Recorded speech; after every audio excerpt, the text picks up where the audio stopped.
चौथी खोली अधूनमधून साफ करायला उघडली जायची, परंतु जमिनीला असलेल्या तळघराच्या दरवाजाला मात्र कडी आणि कुलूप नव्हते.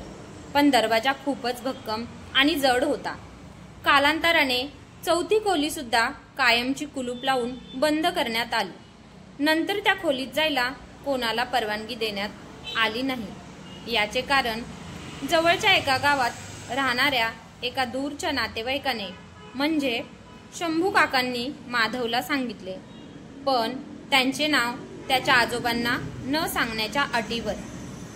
ते कारण असे होते की रोज रात्री त्या तळघरातून अस्पष्ट आणि दबलेले ओरडण्याचे आवाज येत.